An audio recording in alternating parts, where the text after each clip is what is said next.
mu aikin mu dan sulhu dan amana ne dan sulhu jarumi nawa kike kwarai da kyau ne zai mata so suke so karfe shi dole za su kyale shi domin ba za su tare Allah ba ni kwanan rubutuwar duki a tsaka baki ba a kauna ba kai kwanan gobe a kwanan daji gwamnati ga mai nai na ita a gaishe ki kanin nan salabo ɗan baba shi ba sa gaishe ki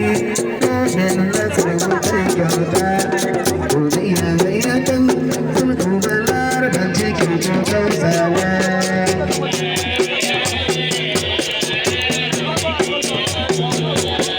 ban taka kafuna ma ba balle ya san kari ya tade ni Mozo ko kadarin kaka mun san ba ruwa yake ba in babba baya da kunya in babba baya da kunya idan bai gudun kawai jiki jiki bai gudu ya kada shi domin ya zai dan sulhu balaraba cikin gogon zawa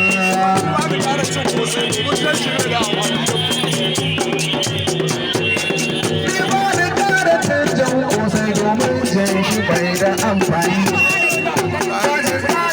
don kosai domin jan shi bai da amfani kosai da mai ke da waka idan kawai gidan gora idan na zo gidan waka mata so suke so ta domin ya yi kan sulhu da larabar cikin dogon zawa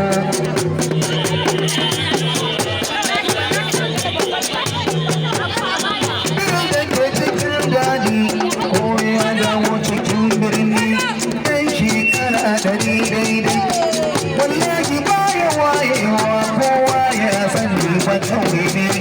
ni funda ba da ja'inda balle jallan su da jan komo wani mai jan ido kamar danjan mota dangalinsa ya ja mai jama'a na so san shi dai shari ne sai yana wata da jan dangon shi ke gini yana tsano ƙarya ka mai batsi ba idan shirin ka ba ji sami ya Allah samadu ya Allah ka kare kare shugaban abokai da kullum fata yake da babar shi shugaban abokai ya kullum fata yake da yan yara kullum fata yake da yan yara har yi da wata abokai ya ce domin ya yi dan sai wala da bace ko kausawa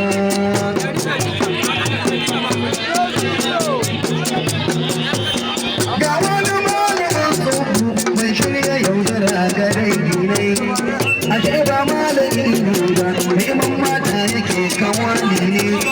sannan mun zare shi yanzu ta kare yawo yake yana maula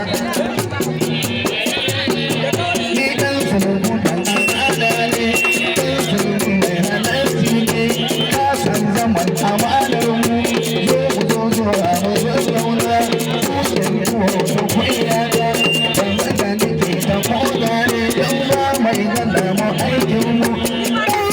dan amana ne ya Allah ya kare dan gaba ina ya dan sulhu da laraban cikin kogon tsawa